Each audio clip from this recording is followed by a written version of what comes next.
Jai Janendra, everybody, and welcome to everyone that's joined today.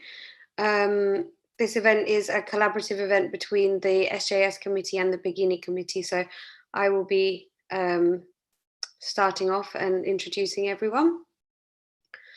Today is our first event of the year, and we thank you all for joining us.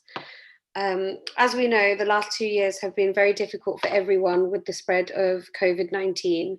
And we've had to completely adapt our lifestyles to keep ourselves safe from the virus, as well as introducing many new measures such as wearing masks, social distancing, and regular testing. However, the best way that we can all protect ourselves and our loved ones from the from COVID-19 is through vaccination. Today, we have a member of our Sangh, Dr. Akash Doshi, who will be telling us more about this. Akash is practicing as a specialist endocrinology, diabetes, and general internal medical doctor.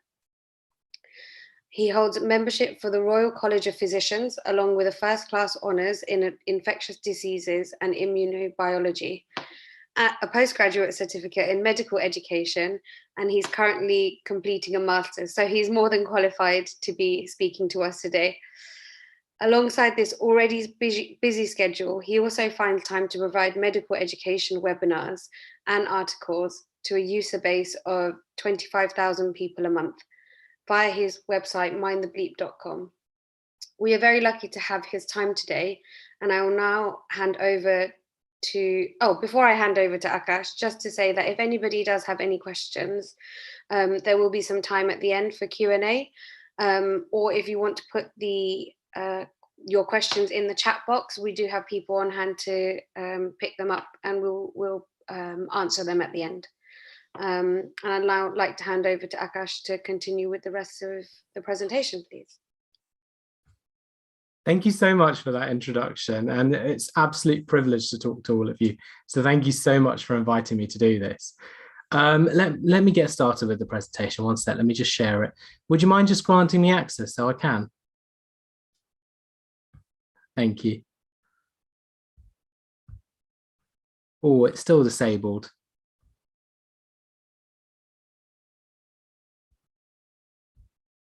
Ah, lovely. Thank you so much.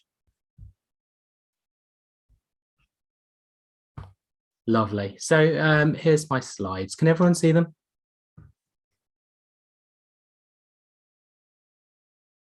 I'll take the lack of anyone saying that they can't as confirmation that everyone can. So as Group said, I very much encourage questions. So please chip in at any point. If you feel I'm going too quick, or there's a point that you just like to go over in a little bit more detail, feel free to drop a message in the chat, and I'm sure anyone from the Begini will interrupt me just to tell me, do you know what, do you mind just explaining that again? And if there's any questions, as I said, please ask, because this is an open place for you to ask all the questions. However silly that you might think they are, they're not at all. It's important that we ask all of these questions and give ourselves that opportunity to learn something about COVID-19, given the fact that it's affected our lives so much. So this is me. I think Krupa's done a much better introduction than I could.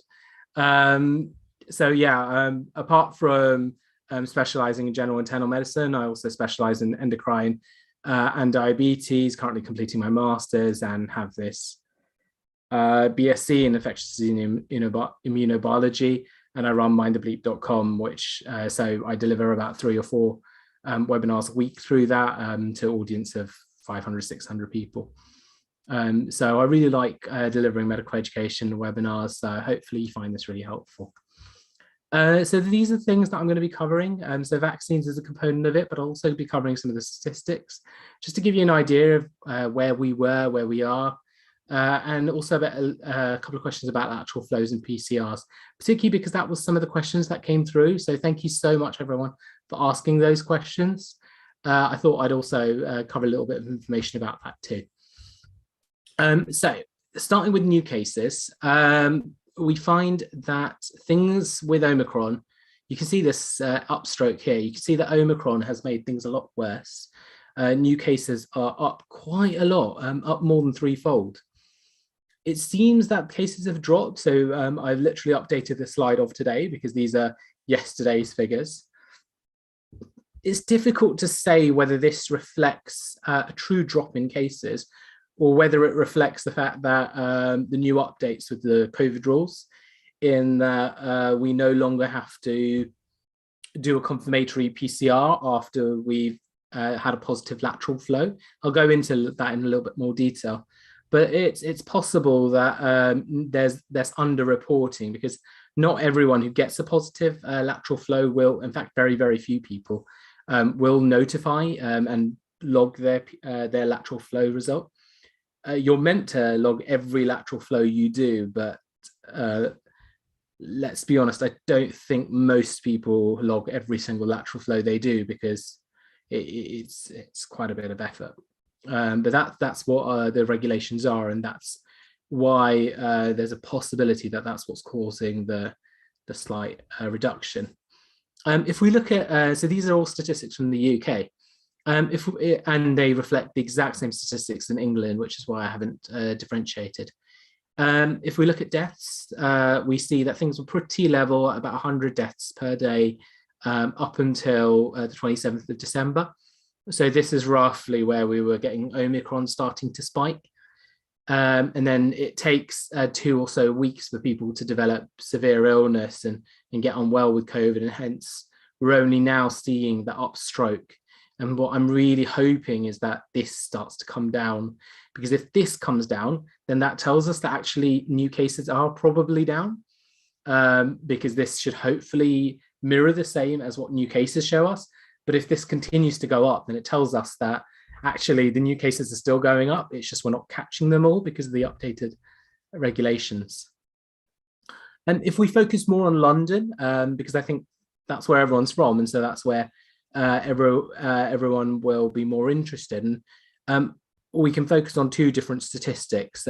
One which is here, looking at the cases per 100,000. I appreciate these are slightly out of date, but there weren't any more up-to-date ones that I could find, and these are deaths. We can find that the boroughs that we live in are the most severely affected, not only for the number of cases. In fact, the cases are fairly universally similar. Deaths are much higher, and this probably reflects a combination of not as much vaccination and also the ethnic population.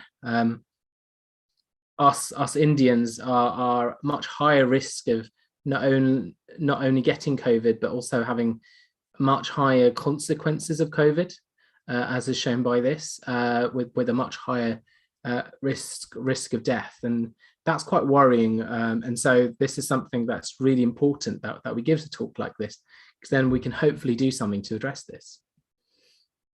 What is expected?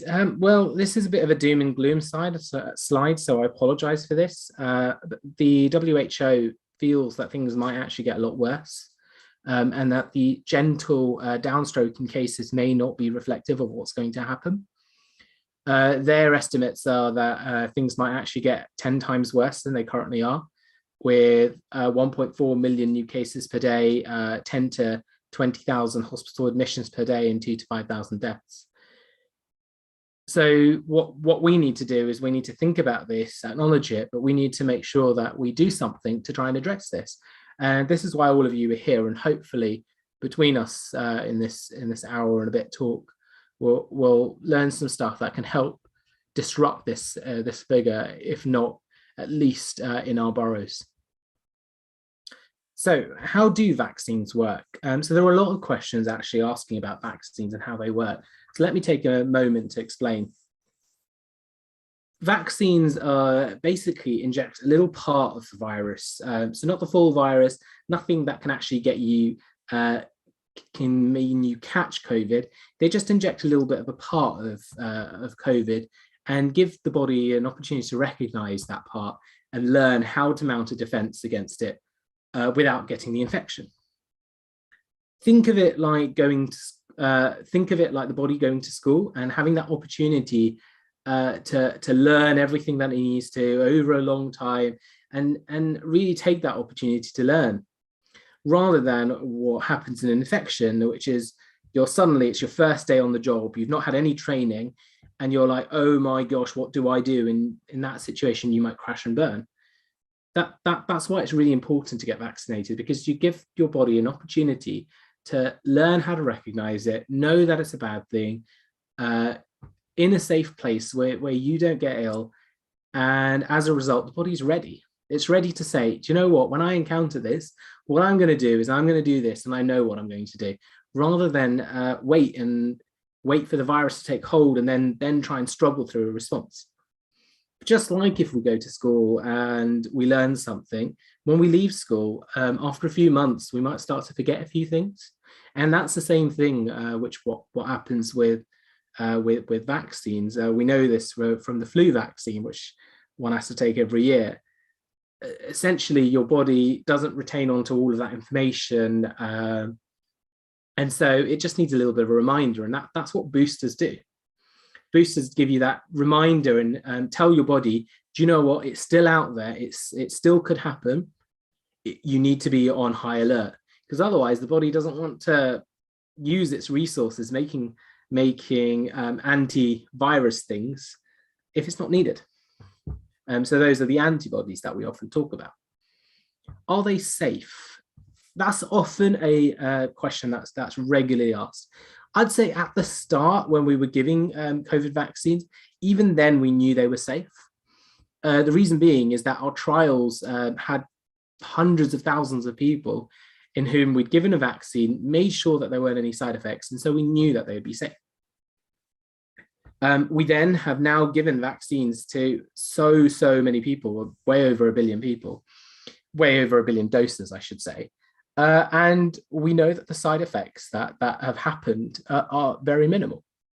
And so we know they are fully safe. We also have to think in two ways. One, is the vaccine safe? But also, is it safer than getting COVID? In view of the fact that Omicron is very infectious, is it safer to wait and get Omicron, or is it safer to have the vaccine? Well, it's a lot safer to have the vaccine for a number of reasons, which I'll go into in a little bit of detail. The only main side effect that was seen was with the AstraZeneca virus, and I think this was quite widespread, the news on this, which is that it had a very tiny increased risk of blood clots. But even in this situation, the risk of getting COVID and having blood clots as a result of COVID. So COVID massively increases your risk of blood clots. And blood clots are things that fill your lungs and mean that you might not be able to breathe, but they also can fill your heart, give you a heart attack. So blood clots are very risky and very dangerous. And we know that with COVID, the risk is very high. I see it all the time. And so we need to take it into context that yes, there was that slight risk with one vaccine, not the vaccine that we really use. But in contrast, getting the virus, very high risk of blood clots. And so it's more dangerous to have the virus than it is to get the vaccine, and therefore have a shorter and less severe infectious course. So what about Omicron and vaccines? Well, the data shows that the vaccines, having two vaccines isn't as protective. This might be a combination of the immune system forgetting, but also the fact that Omicron, the reason it's so infectious is because it's changed.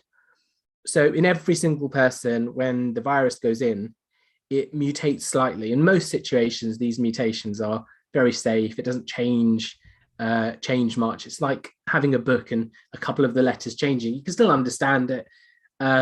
Things still make sense. But if you get a book and you change a lot of the words, change a lot of the letters, the whole meaning of the book can change and its impact can change. That's the same with Omicron. And so we find that our vaccines aren't as effective as they were with the other variants, but they are still much more effective than nothing. Having the third vaccine increases your safety to 70%. That means there's a less than 30% chance of you having severe symptoms or severe complications. I'm talking severe illness where you need to go to hospital or potentially could die. So having that third vaccine massively increases it literally flips it, if you think about it, from 30% severe complications to having 70% risk of severe complications to having just 30% risk of severe complications. So it's a lot safer. It's not only that COVID itself can affect you. I know that a lot of people are saying that COVID is a lot more milder to the lungs, but it also makes a lot of other diseases more severe. And so what I've been seeing in hospital is a lot of people coming in with severe asthma attacks, severe complications of their diabetes, like heart attacks, strokes. I've seen a lot of people coming in with COVID who were getting other complications from COVID, whereas the initial waves, it was predominantly affecting the lungs, and you were getting severe pneumonia-like things, where you had inflammation of the lungs. Now it looks like it's causing inflammation and disease elsewhere. And that is also quite a significant risk. So with that in mind, should you get the vaccine? Well, I mean, I don't think it takes much to get that I'm going to say yes. But the real question is why? Why should you get the vaccine? You might be thinking, oh, well, I'm quite young, or I don't have that many medical problems. I'm not going to be the person at risk. Well, actually, that's not very true, unfortunately. I have had many, even 20-year-olds, 30-year-olds, who've gotten really severely unwell with COVID, to the point where I've had to sit down with them and tell them, I'm sorry, but unfortunately, there's nothing else that we can do. And unfortunately, it's time to say the goodbyes to your family. And that's been quite heartbreaking for me. It isn't a disease which only affects people who are older. It does affect young people. And it can also affect young people in different ways, causing these severe blood clots, which can mean people suddenly pass away as well. Not only that, but there's also a cohort of people who can't have a vaccine, or a vaccination might not work for them, because their immune system, the soldiers in the body, the white cells and everything which fights infection, don't work. So even if they do have the vaccine, in that person, the vaccine doesn't work. And so there's always the risk that if that's the case, you might be passing it on to somebody who might die. And if you get the vaccine, you can protect that person, you can save that person. That person might even be a child, because often children get these blood cancers and other things that can put them at such severe risk. Finally, you may be the person that does get that serious illness, or in you, it might mutate further. So we know that the virus mutates regularly in every single person who's affected. But in most cases, those mutations do literally nothing. As I said, it's like having a book and changing a couple of the letters. That in most situations, if you change a few of the letters, it doesn't change the sentence. But if you start to add a not where there was otherwise a positive sentence, or you get rid of a word, sentences can massively change. In the same way, the virus can massively change in you. And so by limiting the spread, we also limit the risk of us getting another variant. And we can see with the Omicron variant that we really don't want that. And finally, it's to help me and help the NHS. Things have been absolutely horrific. We've had severe short staffing. I've been doing the job of many just on my own, to the point where it's a real struggle. It also, with all of this COVID and everything, it means that other things get delayed. So because of sickness, hospital appointments get delayed, cancer treatments get delayed, and lots of other things get delayed. And that's not right.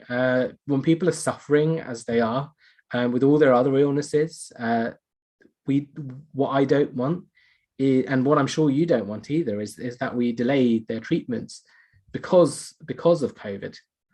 And so by using these simple measures to reduce your risk of getting COVID and keeping others safe, you are doing so much good, not only for yourself, but for others. to highlight that, this is a news article that was there a few weeks ago. Bartolovic. I don't know if some of you saw it. So she was an 82-year-old who was fully vaccinated for COVID, but unfortunately, because she was a blood cancer survivor and the treatments that she had, her immune system didn't really mount a good response to the vaccine. And so she knew this and took the strictest safety precautions, including only socializing with vaccinated people. A couple of people who knew they had COVID, from what the news article says, lied about it and sat with her playing a card game. She then got COVID and then subsequently died from it. This Bartolovic, I mean, blood cancer affects so many people. Cancer affects so many people. We don't want this to happen. This is honestly so tragic and so upsetting. And so by doing your part, you can protect someone like this. So what can you do? Well, when you're well and you don't have any symptoms, you don't have COVID, one of the most powerful things you can do are doing regular lateral flows. We know this is important because 1 in 3 people with COVID have no symptoms whatsoever. They do not know that they are affected. And so if you don't do these lateral flows, you are not going to know. You are going to go out in the world and you're going to pass it on to other people. So it's a combination of testing yourself regularly and doing all of those safety precautions that Creeper mentioned right at the start. Distancing, social distancing, only going out if essential, and making sure that you wear masks in public places or wherever anyone is at risk. It's helpful to do an extra test just before you're visiting anyone, particularly if they're at high risk, but really anyone you're visiting, or if you're going in a public area or a high risk area, because these are the places that we know you're much more likely to pass it. And so you're doing your bit by making sure you test yourself, making sure you're safe and you're okay. If you're in contact with somebody, a household contact, or even outside of household contact, consider doing daily tests. I'll go into that in a little bit more detail.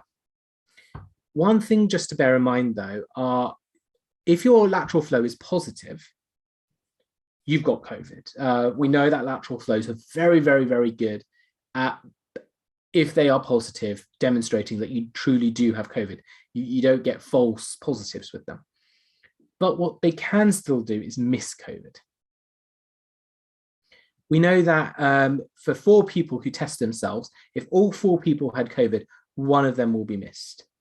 And that's because of a combination of our testing not being quite brilliant, but also it needing a high concentration of virus before it picks things up.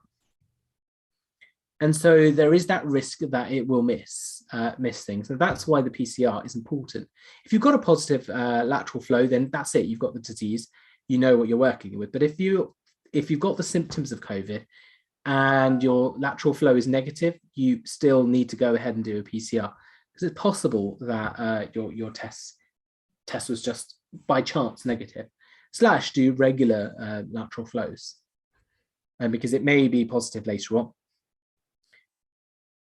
I am pretty confident that everyone knows how to do a lateral flow. There's an instruction book, there's also multiple YouTube videos, but I know that there are a couple of things that people get a little bit confused about or don't do so particularly well. That's what I'm going to focus on. 1, you need to have virus in your nose to be able to pick it up. And so blowing your nose before you do it, really helpful because it gets the virus up there from down low. You need to push the swab more deeply in. A lot of people just go around the kind of nose hairs, but that's not what we're trying to get. We're trying to get the virus, which is a bit further in. And so push that swab until it stops and then rotate it. It feels weird because you're kind of tickling your nerves back there, but it shouldn't hurt. You shouldn't be thrusting it to the point where you're getting a nosebleed or you're getting pain. To know that the COVID test has worked, you must get this control line. That tells you that all of your equipment has worked. So there's no equipment failure. But to actually test positive, you need both lines. And what are these symptoms we're looking for? Well, in the past with earlier variants of COVID, it was the classic fever, a cough, and anosmia, which is a fancy way of saying kind of loss of taste and a loss of smell. These days, things are very different. COVID doesn't tend to present with those classic features anymore. It does, you can still get those features, but runny nose, sneezing, headache, just generally feeling tired, muscle achy, sore throat, these are very common things. And so it's really important that you don't miss COVID when you get symptoms which aren't quite typical for what you're expecting. If you are getting these symptoms, you must immediately isolate and then do a lateral flow. And if that lateral flow is positive, okay, you've got the condition, you've got COVID. But if it's negative, just remember that there is a chance that this test won't have picked you up because you may not have enough virus. And that's why you do a PCR. The benefit of a PCR is it can pick up just a tiny little bit of virus. And so it's a lot more accurate, it's a lot more expensive, takes a lot longer. But the advantages is it picks up those cases that a lateral flow might not. If you've tested positive on a PCR or a lateral flow, what do you do? Well, one of the first things you need to do is tell people. You need to make sure that you tell people so they have an opportunity to test themselves and know and be able to take all the precautions that they need to. You also need to report the positive result. This is really important because we want to make sure our statistics are accurate, because when we know where COVID is happening, the public health and the government can put in precautions in that area to make sure that that we protect that area more. We know that our area, the where we live, is much more affected. And so by reporting it, it means that we can get those funds, we can get that support, we can get that help to look after our own. After that, you also need to consider that you need to isolate, and the amount of time you need to isolate varies. And honestly, updating my slides for this has been really irritating because every time I made these slides, the government has changed the regulations, but these are the most up-to-date regulations. It's like literally updated the slides today, just in case they change them any more times. And so this is what we're looking at.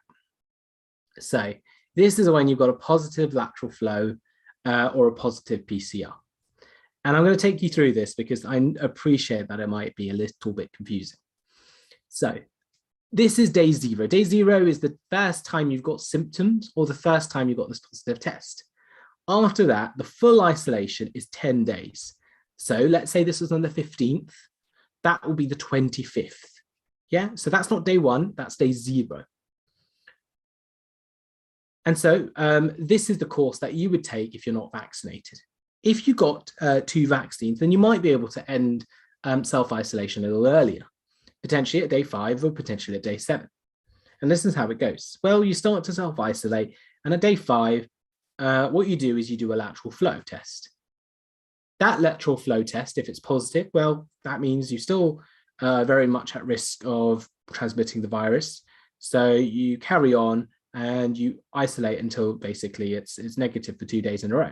So you'll do another test at day 6, and if that's negative, then you'll do a test at day 7. If that's negative, then you'll end things. The reason for doing 2 tests 24 hours apart is because we know that there is a risk that in 1 in 4 people that their lateral flow may not actually reflect what's actually happening. And so because of that risk, 2 tests are better than 1. In contrast, if you have done a lateral flow and it's negative on day 5 and it's negative on day 6, then you get to stop isolation after this negative test. This does not mean that you are completely well, first of all, you must have no fever. So if you've got fever, then you should continue isolating even if you've got a negative test, because fever suggests that the virus is actively replicating in you. It's your immune response fighting it. And so if you've got fever, you should carry on isolating even if you have a negative test. But if you test negative, that does not mean that you are absolutely 0 risk of transmitting the virus. It just means you're a lot lower risk. And so you should still take those precautions. You should still avoid going out as much as you can. Definitely wear your mask and all those other things, because there is always that risk that there is an immunocompromised individual, i.e. somebody with an immune system that's not quite working. And in that situation, you may put them at serious risk of harm, serious risk of getting very severely ill. So please do, even if you end isolation, continue to put those precautions in, particularly until day 10. The government appreciates this and knows that that risk is potentially still there all the way up to day 14. So coming out at day 5 doesn't mean, everything's okay. It just means everything's a lot better. The amount of virus with a mask that you're going to produce is probably so little that you're not going to infect somebody else. But if that person is unvaccinated or at high risk, you may still transmit it. What if you live in the same household as somebody? Well, again, different rules apply if you're vaccinated or not. If you're not vaccinated, then you're going to have to isolate for a full 10 days. If in that time you get symptoms or a positive lateral flow or a positive PCR, you are going to then follow the rules as was described on this slide. In contrast, if you are vaccinated, then you know that there is a good chance that you're going to be protected from catching the virus. And in that context, you don't have to completely isolate. You are able to do a lateral flow test every single day to make sure that you are still negative. And bear in mind that one third of people might have no symptoms whatsoever. So it's important to do that lateral flow every day, but still try and limit going out and limit your contact with other people, because there's always that risk that it might be that one day where you have tested negative. Actually, it's not a correct negative. It's a false negative, because we know that the lateral flow tests aren't 100% accurate. They miss one in 4 cases. The next thing that I wanted to talk about was COVID and mental health. And I think this is really, really important to talk about, and I don't think this is talked about enough. I mean, from a hospital perspective, I've had lots and lots of colleagues who've completely broken down and stopped being doctors, stopped being healthcare professionals because of the mental health impact that things have had. Ultimately, we've been sitting down with people. Only a few weeks ago, I sat down with a woman who hadn't been vaccinated because she was worried about fertility, and ended up in ITU for several months and almost didn't make it. Literally, she fought all odds and just about made it, but now is to the point where she is barely able to walk, barely able to function, and her lungs are so scarred that she's very unlikely to live a full life. And I sat down with her and I talked to her and I talked through her life, and she just cried for 30 minutes with me, just about what she'd gone through. And that's one person, but all of you out there have got stories of people that have been affected, know someone who's been affected, or you've been affected yourself. And the impact on our mental health, it's been horrible. Creeper mentioned this right at the start. The last 2 years have been awful. They've been awful for everyone. And as a result, a lot of us have mood issues that we may not have talked about, that we may not have sought support for, that we may not have done anything about that, but it doesn't mean that they aren't real. You have to accept that people have gone through a lot, and you need to look out for people, check in on each other regularly, and also accept that people might be a bit more angry or emotional than they otherwise might be, because they've had to isolate for so long, and everything just feels a bit unreal, because you go out in a huge party, for example, you might feel a bit odd, you might feel a bit guilty, you might feel a bit worried, anxious. These are all quite normal and common feelings these days. But if they're affecting you, you need to seek help, and you need to get that support. There are a couple of other things that might affect your mental health, and these are also important. The news has a bias towards reporting negative things, things that are shocking or disturbing. That's because they know that they're going to get lots of clicks, they're going to get lots of views, they're going to get lots of people reading and discussing. That's what they want. but that doesn't mean that's good for you. It's not good to talk about all the negative things in the world, particularly when you're shut off from the world, isolating. If you focus on all the negative things and you're isolating, so away from all the positive things, you're going to feel much more upset. So if you are feeling low and upset, try and avoid social media and the news, because it's only going to make things worse. It's only going to make you more anxious about the world, more anxious about how things are going to be. You should also take the opportunity to fact check any messages that you receive.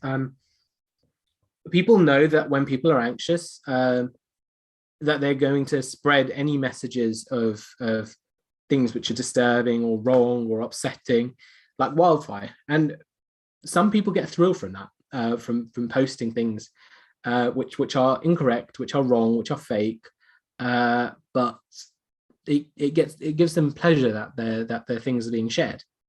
And so it's important to stop those things in their tracks. If you take the moment to just look at a message and say, actually, is it true? Do I know this is true? Is it from a reputable source? Is it from an official source? No, well, do you know what? I'm just going to Google it and check if this is a fake message before I share it, before I scare someone else, before I disturb somebody else, or make them very worried about life, or make them go into the wrong direction of not taking a vaccine or whatever. I'm just going to check this because I'm going to be the one responsible for making sure that anyone that I know is okay. Finally, is all the things that are important. Having some routine, having some things you enjoy are very important in what is otherwise a quite dark and difficult time. So ensuring that you sleep, eat, rest, exercise, taking up any hobbies, doing things you enjoy, video calls, whatever the case is, make sure you do those things because they are incredibly important. When you're isolating, it is not all about, oh, I'm isolating, I need to get 100 things done. No, look after yourself first, because we've all been through a lot. And it's completely reasonable to take that time that you're isolating, even if you're not unwell, to take that time for yourself and enjoy and relax and not to do anything, because you're far more important than the work that you have to do. So those are predominantly all of my slides, but thankfully, so many of you guys sent some questions in, and I was really, really grateful for the opportunity to answer some of them. So what I'll do is I'll go on to answer some of those questions. But what I'd really, really love is if you take the opportunity to ask any more questions that you have, however silly or stupid you think they are not. It's important that we whisk away any facts which are wrong, any messages that we've been sent that aren't quite correct, and we replace that with feeling armed with that knowledge such that we can face the world knowing what we need to do, so that we all feel a little bit more empowered, a little bit more secure. So one of the questions I was sent was this. The European Medicine Agency has said that giving boosters at the current rate will weaken the natural immune response. It seems like a fourth booster shot will probably be needed later this year. But does it make sense for everyone to get this? So I went back and had a look at this. The European Medicine Agency said, yes, it's hypothetically possible that this might weaken the immune system. They also said it's hypothetically possible that it's also going to be very necessary and might not weaken the immune system. Fortunately, there's been a study, the Israeli study, because some of you may know that in Israel, they've given a fourth dose. And this showed that actually, rather than the immune system being weaker, that the immune system benefited from this. And there was a 4 to 5 times antibody response. Yes, the data isn't fully available, but the fact is it was very, very powerful to suggest that actually giving the fourth booster was a good idea. The next thing to consider is the flu vaccine. Actually, the flu vaccine, we give a booster every year for that. And we know that actually that works every year. And so for multiple reasons, we know that this is very unlikely to be true. That said, we should still watch the space. And if there is any suggestion that the vaccine isn't a good idea or the vaccine isn't helping, at that point, we shouldn't do it. And that to me is very obvious. It's very challenging, though, to know what's going to happen. It's very difficult to know, is there going to be another variant where all of the vaccines that we've just done are not going to be not going to work? Is there a chance that the vaccines, if we have enough, that we're just going to be completely protected? It's very difficult to know that answer. And I'm sure many of you want to know that answer. I am one of those people. I'd love to know the answer to that, but it's just not something that we know. The next thing is this. One second, it's the top of the slide is blocking the text. So COVID is a global issue, and vaccines are helping in the developed world. Other countries are struggling due to a shortage of doses. Moving forward, should vaccines be reserved for the most vulnerable so that there can be a more effective global response? This is a very interesting question, a very deep question. It's got so many complexities to it. It talks about sociological things, political things, economic things, ethics. It's not just health. I think one thing that we need to think about, though, is should vaccines be reserved for the most vulnerable? We don't really know who's the most vulnerable. We know that there are certain populations that are more vulnerable.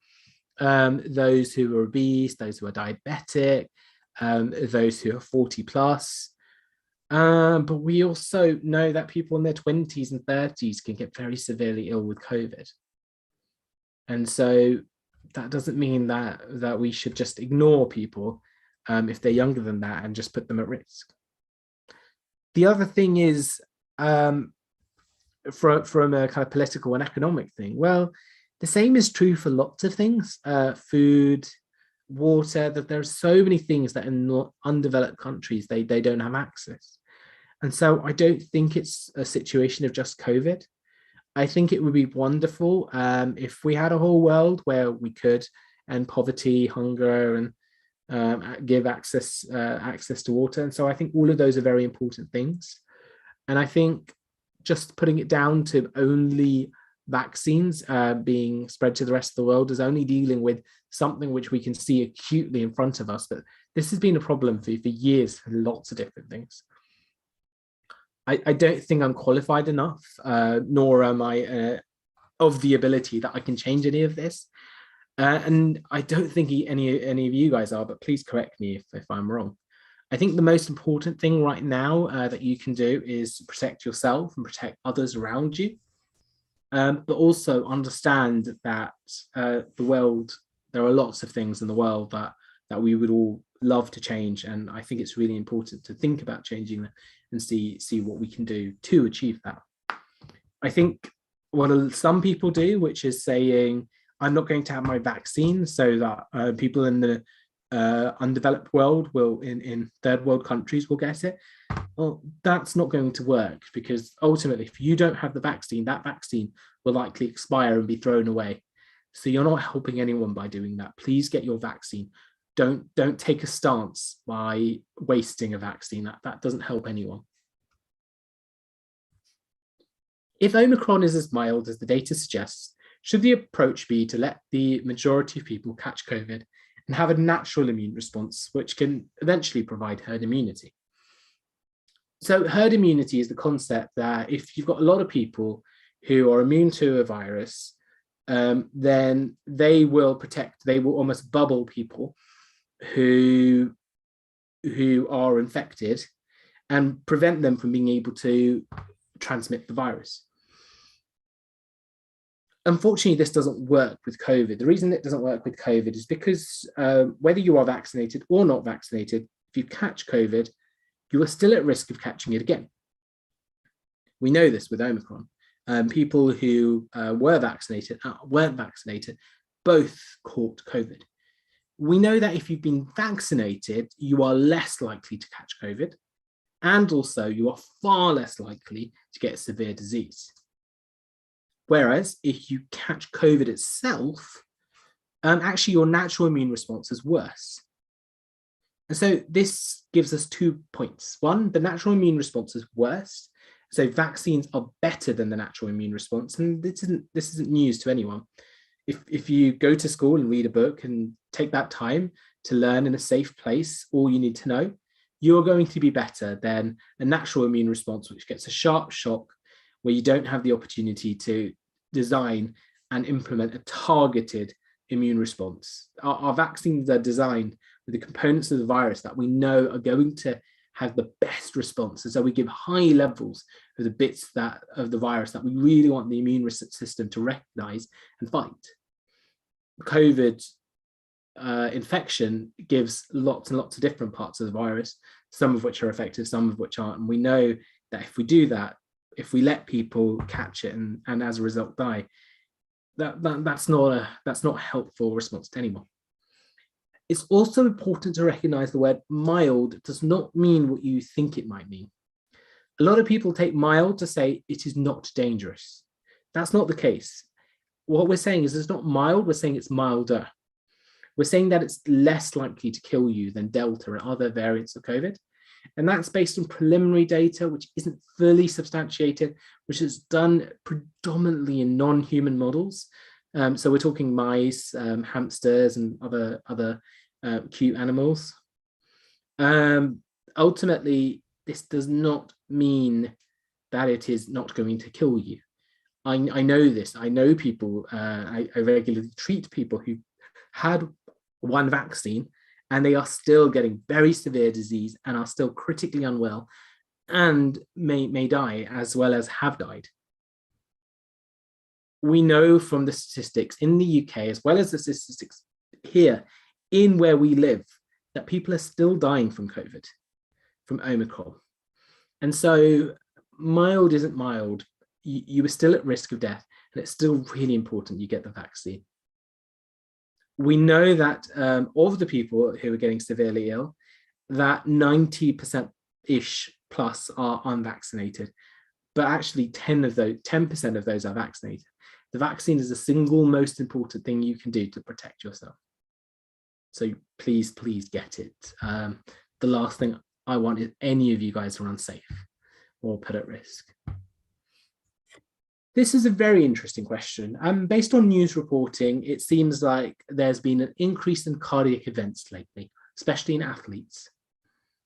Are we seeing an unusually high number of these events, and is it possible that the vaccines are playing a role here? There's a couple of things we need to take apart in this question. First of all, cardiac events is a fancy way of saying heart problems. So we're talking heart attacks or all that kind of on the pitch suddenly passing away. In athletes, these are young people. There's a very different reason that this happens from the case of what happens in older people when they get heart attacks. It's often because of a congenital problem. That means that they had it from birth and it was completely out of their control. But also it can be from injecting kind of performance enhancing drugs, that whole doing kind of drugs to kind of help your sports abilities. And so that's something to take into account. Just because if in athletes there is an increase in heart problems, that doesn't mean that translates to increased heart problems in you or I. If you are not an athlete, I certainly am not. The next thing is, are we seeing an unusually high number? We are not. So I looked through the statistics and I looked whether there was any change. There doesn't seem to be any evidence that there is a higher number of like what is an obvious number that couldn't just be by chance of athletes having heart problems. I couldn't find anything. If you found something, please share it with me, because I would love to see that and I would love to look into that. But I looked through everywhere I could and I couldn't find that.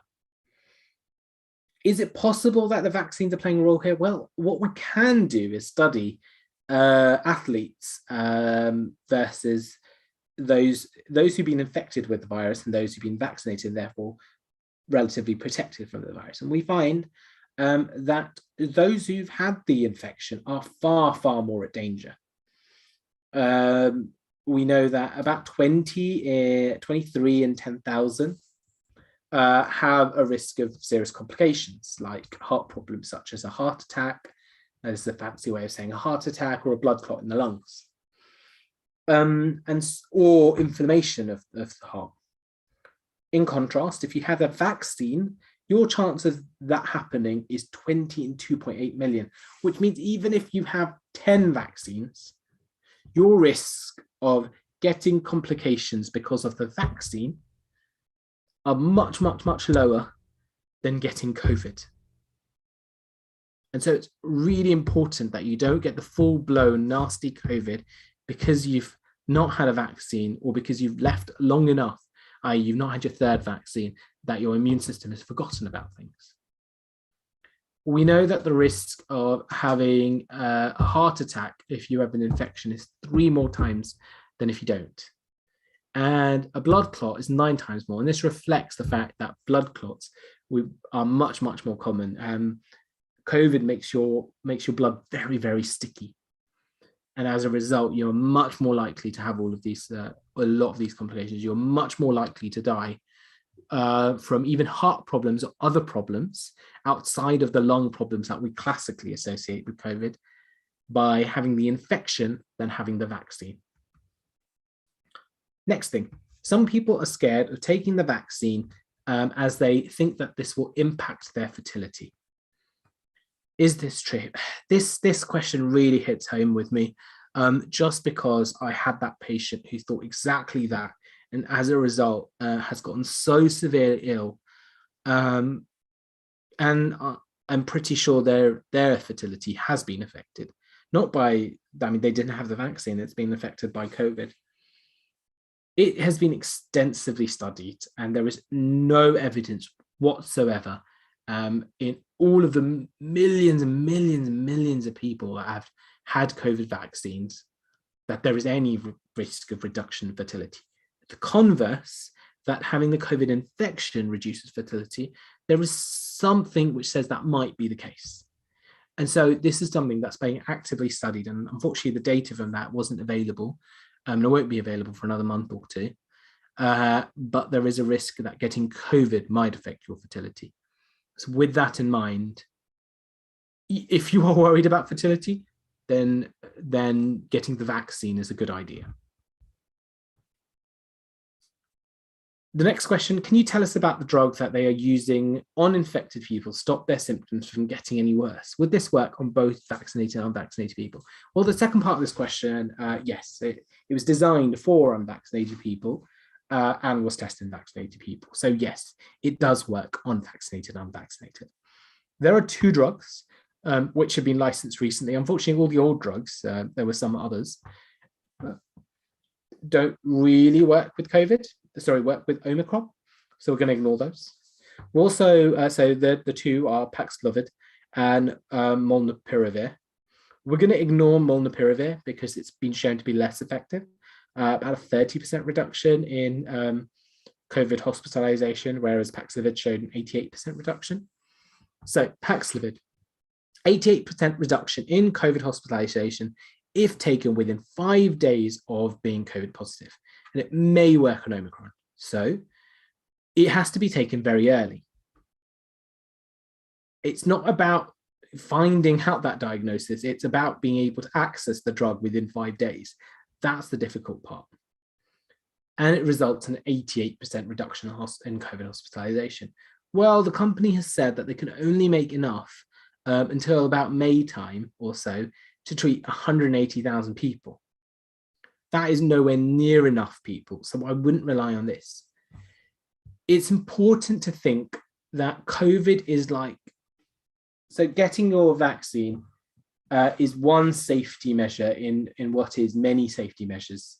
And if we consider a car accident, I think that's an easier way of understanding what vaccination is. In a car, there are many things that are done to protect your risk of having an accident. Having a good seatbelt, the airbags, the crumple zone, there's lots of things. Having a really fancy drug like this is basically getting your seatbelt and making it more and more and more amazing. But the most effective seatbelt, whatever the case, you're not just going to rely on the seatbelt. You're not going to say, look, I've got a really good seatbelt, so I'm going to get rid of the airbags, I'm going to get rid of the crumple zone, I'm going to get rid of the brakes. It's every single thing that's very important. And having brakes on the car is like having the COVID vaccine. It's the most effective. Yes, having other things also is very effective. But my point is, what we need to do is have every single safety measure in place, where we can't just rely on one and we glorify one. It's the combination of all of those things that's the most important. That's why even if you're vaccinated, you still wear masks, because each thing reduces your risk that much more. By just doing one, you're not going, I mean, just by wearing a mask or not going out, that doesn't mean you're protecting yourself in any way, shape or form. The final question that I was sent was, what's going to happen after Omicron? There's lots and lots of possibilities, and WHO just released some information on some of their thoughts only a few days ago. So WHO being World Health Organization. They said that there's 3 possibilities they're considering, as well as many other possibilities. It could be like measles, where eventually, if you have enough vaccines, you are protected, you're protected forever. Because the virus in that context, it hasn't got the ability to mutate anymore. That's probably not going to happen, because whereas measles doesn't really mutate, it doesn't really change, COVID does a lot. And so it's unlikely that vaccines are going to be forever protective. And there's a possibility it might be like RSV. So RSV is another virus, so you don't need to know what it is, but how it behaves in life is that it used to cause really severe illness in adults, but now most people get it as kids, and some could get a more severe form like bronchiolitis, which is inflammation of the lungs. But in that context, most children with their very robust immune systems recover, and then they are protected from any severe exacerbation of RSV. It's possible that COVID might become an illness of young people who get it. Some get a bit sick with it, but eventually most people don't, and most people are protected. Finally, there's the possibility, and this may be the most likely of all of these, which is it might be like the flu, where you need the annual flu vaccine just to give you that booster, to give your body that reminder, just to keep being protected and reduce the risk of dying. And with that in mind, when you do get your COVID vaccine, please do also get your flu jab. I think the most important message here is, if we reduce our risk of infections by protecting ourselves, protecting others, then we will limit the ability of the virus to mutate any further, change any further, and limit the ability of COVID to develop new variants, which will make us go through a fifth or a sixth or seventh. I don't want to go through any more of this. So if we can do our level best to keep things as good as we can now, then hopefully by doing so, we can reduce the risk in the future of having further problems. And those are all my slides. So what I'll do is I'll stop sharing, and I'll take a moment to see if there's any questions. Thanks so much, Akash. I think that was really informative, and I think you covered quite a lot, which is really, really good. There are some more questions in the chat, so I'm just going to run through them, if that's okay. And then if anyone else wants to come off mute, if you just pop a message in the chat, and then I think Sagar is managing the Zoom, so he can take you off if you want to voice your question. So I'll start with the first one. In your opinion as a doctor, how probable is it that the coronavirus was bioengineered and subsequently leaked from the Wuhan Institute of Virology, rather than occurring naturally via transmission from an animal to humans? If we look at the makeup of COVID and all of the components of it, we find that actually all of the components existed for many, many, many years beforehand. It's existed for hundreds of years. We can isolate those predominantly from bats, because I don't know if you guys know, but bats are one of the biggest vectors, biggest sources of lots and lots of viruses, all the flus, etc. And we can find that we can isolate all of these viruses all the way back. So the chance, given the fact that we have had it hundreds and hundreds of years ago, and this is not a new thing, means it's very, very unlikely it was bioengineered, because also of the makeup. We don't have the skills or the technology to be able to bioengineer a virus of this magnitude. I mean, it would be great if we did, not to cause a pandemic, but actually because we'd be able to fight things like HIV and hepatitis and other viruses much more effectively. And so it would honestly make a lot more money to be able to fight some of the current conditions than COVID has probably brought. And so for many reasons, I think it's very unlikely. That said, I am not a virologist. I'm not an absolute specialist in viruses. So I can't answer for absolute certainty, but all the evidence points that it is not. Thank you. So is there a difference between the booster shot and the other kind of doses of the vaccine that we were getting beforehand? So dose 1 and 2 and then the booster shot, is it the same? It depends on what you got. So there's different variants, as in there are different vaccines. So there's AstraZeneca, Pfizer, Johnson & Johnson. So all of those have slightly different. So it depends on what you got. If you got the Pfizer vaccine, number 1 and number 2, and now you're getting the booster, they are basically identical as far as I'm aware. Thank you.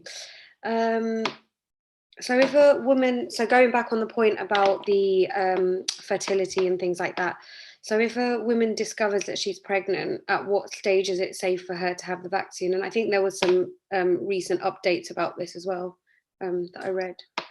There were. I do not know the most recent updates because things have changed so frequently. I think if you are a woman and you are pregnant, I think it's really important that you see your GP. The reason being is I can give you generic advice for most pregnant women, but I think pregnancy is is an important place that you need to do the safest thing you can. And so for your individualized circumstances, you need to make sure that you are being safe, because they're depending on your exact circumstances, you might want to do X, Y, or Z. Whatever the case, we know that if you are pregnant, your risk of blood clots is a lot higher. And if you get COVID on top, your risk is exponentially higher. So in most situations, getting the vaccine is safer. But what you need to do is you need to check with your GP to make sure for you specifically whether it is safe. Thank you. In terms of getting the booster or the vaccine, whatever stage people are at, should you wait for the invitation from your GP, or should you just go to a walk-in clinic? Is there any difference between the two, or is it just get it as soon as possible? Get it as soon as you should have it. So there is a little bit of time that you want to wait, because you want to wait for your immune response to have got good enough that actually is another boost. What you don't want to do is have it so quickly that actually your body doesn't have time to build that immune response. But yes, I would reach out, because you need to be responsible for your own health, because by everyone being responsible for their own health, that's far more of an effective model. Thank you. So I'm going to paraphrase this a little bit, but it says that Spain has declared COVID as the new normal, just like flu. Do you think that other countries will kind of go in a similar vein? Saying it's just like the flu is wrong, because the flu doesn't cause as many deaths as COVID does. It doesn't cause as much harm, and it doesn't cause as much danger. I mean, we have flu outbreaks all the time. Do we go into a national lockdown? Do we go for a vaccination rollout? So, but is it a new normal? Well, it's kind of feeling like it, in that we're now been doing this for so long. Does that mean that the risk of deaths has gone down? Well, actually, I've just shown you statistics to say not only in the UK, but not only in our borough, things are worse. It isn't the new normal. We aren't. I don't want to reach a state where I say people dying is a new normal, because that's a horrible thing to say. Thank you. The vaccine has been developed really quickly. I think you touched on this in your presentation, but maybe some reiteration. How do we know how safe it is? And with all the chemicals going into our body, is that really safe as well? Sure. Is it safe? Yes, it is. The reasons we know it's safe is because we have given over 1 billion doses, I think now, and we know that people have not had many complications from it. We also know that people who've had COVID have had many complications, including death, including really severe illness, including life-limiting illness, including, I can't stress the number of people that I've sat down and held their hand and watched them die and talked them through dying. This has been, at some point, this was a daily occurrence that I would sit down with a number of people and tell them that you're dying. I'm there for you. Is there anything I could do? Is there anything you want to talk about? And also tell and talk to their families. So I think we need to take that into account. That the risk of getting COVID is much, much more. If we think about the chemicals, I mean, every single component of the vaccine, there is no chemical in there which has ever been shown to be dangerous for humans. In fact, they've all been extensively studied for years and years and years. I mean, vaccinations aren't a new thing.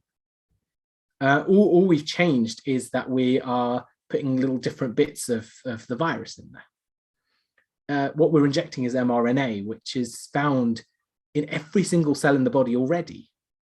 So why would it be dangerous? We also know that actually getting COVID is worse. And so the combination of knowing that we have actually tested all the components of this vaccine for decades and decades and decades, and it's been safe, it's not something that's new. It's not something, and also why, I mean, ultimately, why would you risk it when you know that the alternative is that you are a much, much higher risk of death, much, much higher risk of complications? I mean, there's loads of reasons why the vaccine just isn't as unsafe as people would often make it out to be. I think ultimately there is a very, very high risk that you're going to get Omicron because it is so infectious that not having a vaccine would be really, really, I mean, I can't stress how bad an idea. And what I really don't want is to have any more of you that I watch get severely unwell. That would, honestly, I wouldn't be able to take that. But I think part of the question was about the speed of the how quickly the virus is the vaccine is being developed. Is there anything that you can kind of, like, any reassurance that there is about how quickly it was developed? I think that's one of the big concerns that people who are scared about getting the vaccine have mentioned. Yeah, no. So the components of the vaccine have been developed over decades. Vaccines aren't a new thing. We've been doing it for years. There are certain components which are newer, but those components are what we're all being exposed to by being exposed to COVID. So they're then also not something that isn't already happening that you're being exposed to. So there's nothing new in the COVID vaccine that hasn't been tested for a long time, if that makes sense. Thank you. I think that there's only 2 more questions, so I won't keep grilling you. One, you're welcome to keep grilling me. I don't mind. So nobody's talking about the Delta virus as much anymore. Is it still around? No, pretty much. The amount of Delta has gone down to such a minimal amount because Omicron is just basically taking it over. So no.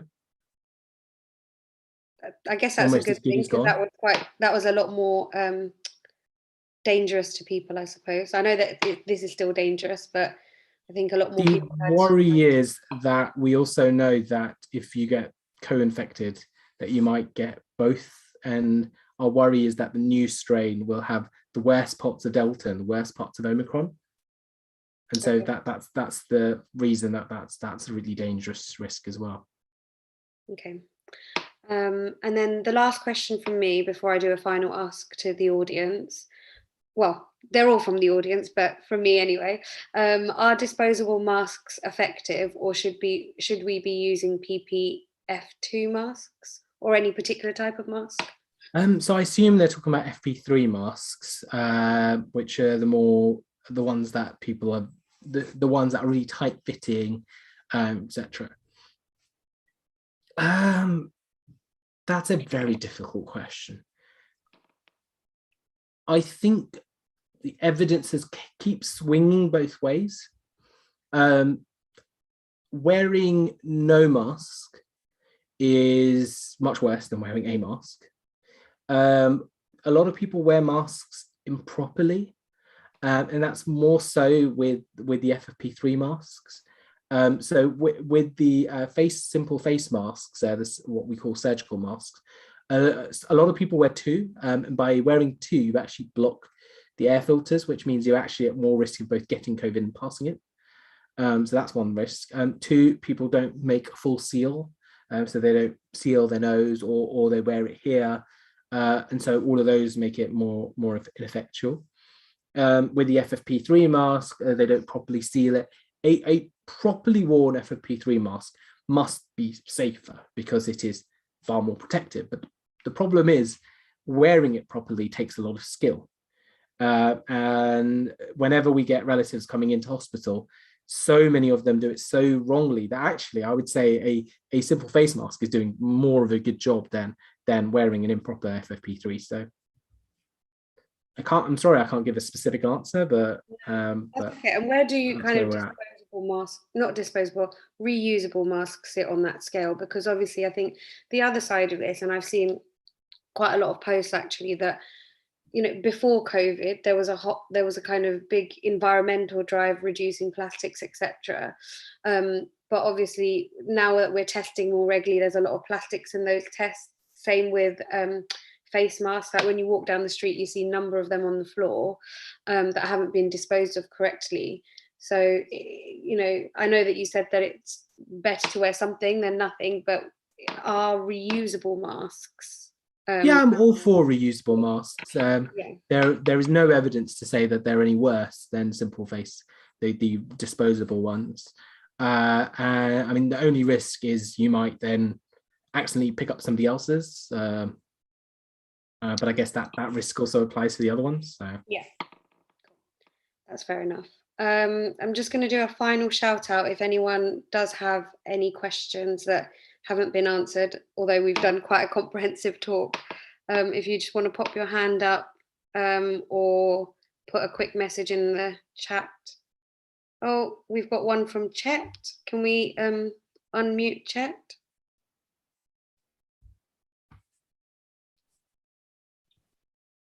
Hello? Hi. Yeah. Can you hear me? Yeah, I can. Just a quick question. I'm on immunosuppressants. How effective is this? How effective is the vaccine against them? Do we know what the latest research is? The problem is there are many different immunosuppressants, all of which affect different cells, which means I can't know for certain how much immunosuppression you are. And I really wouldn't want to talk about it publicly, where the other 70 or so people that are on this call find out all about your history. So I can't answer that question specifically for you because of the fact that I don't know what your immune system is doing, how much immunosuppressants you are on, what other conditions what you have, how fragile your lungs are of getting the virus. There's lots of different factors which take into account. But whatever the case, you should have a chat with your doctor about COVID. You should try and get the vaccine if you are eligible for the vaccine, or if it's safe for you to get the vaccine, because even if it offers you a minimal amount of protection, that's better than nothing. I hope that answers your question, but otherwise, Chet, if you've got any more questions or you've got any more comments to make, please be my guest. We've got one more, and I think then we're going to Yeah, that's fine. Oh, sorry. Thanks. I'll look into that. Thank you. My absolute pleasure. I've got one more, and then we're just going to draw to a close. So I kind of paraphrased this one before, but I'm just going to read it as it is. The fourth booster jab is being offered to some people by GPs. Should one wait for invitation or just get it from the walk-in clinics? And I know you spoke a little bit about the fourth booster jab. It seems to work. We now know from the Israeli population. And so if you're being invited or you have the opportunity to get one, go for it. In terms of whether we all need one, still difficult to say because we don't know exactly where we are with the situation. We also don't know whether having an increased antibody response, does that mean necessarily that we're going to be more protected against Omicron? Probably. It is a space which is evolving. I wish I had definitive answers. I'm sure if you asked me this question in a month or two, I would, but now is too early for me to have a exact answer, which, I mean, the Israeli population did it on a whim, and it seems to have worked, so. Great, thank you very much. So again, Akash, I just want to say a big thank you for sharing all of your information with us.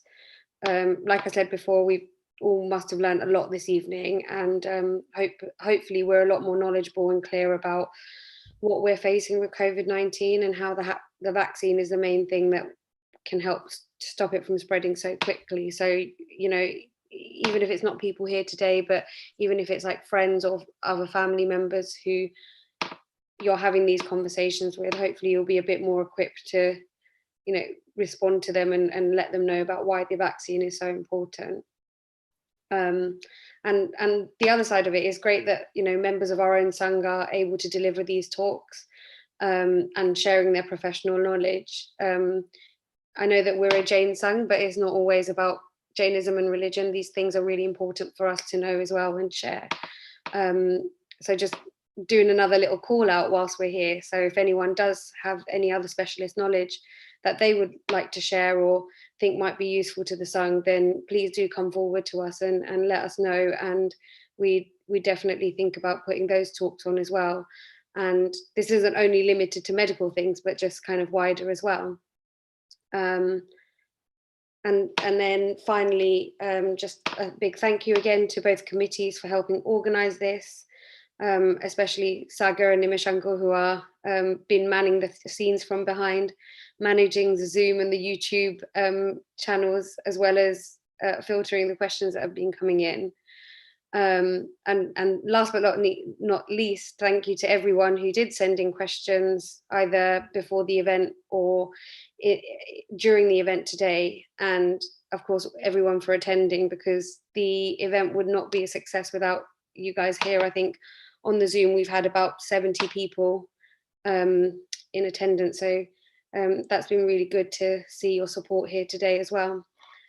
I'm just going to hand over to Priyesh finally, if he has anything to add. But otherwise, have a good evening. I just want to jump in and say also, thank you so much, both of you guys, well, all of you guys for inviting me. Thank you, every single person who listened and who participated. Honestly, it's been such an absolute pleasure talking to all of you, and I really, really hope it was useful. And thank you for all of your positive comments in the chat. It's honestly, it really makes me so happy to see them and so happy to see people engaging. So thank you. Yeah, thanks Akash and Kripa. I'm really just going to echo a couple of things Kripa said there. Firstly, as we know at the moment, medical facilities are very overwhelmed, and staff like doctors, nurses, frontline workers, they are under incredible pressure, and they have been for 2 years. So we're very grateful to Akash for taking the time out to have this talk with us, and it has been very informative, and it's given a lot of people a chance to ask any questions or any bring up any concerns that they've got. So thank you, Akash, for doing this presentation. Thank you to Kripa for hosting today. Again, thanks to Saga and Nimishanko for managing the Zoom and YouTube streams and making sure all the questions were passed on and answered. And thank you to both committees for organizing the event. And lastly, thank you to all of you who have attended this evening. So I hope you've enjoyed the session and you've learned as much from it as we have. And I hope you all have a good night, and we'll see you at the next event. Thank you. Good night. Thank you.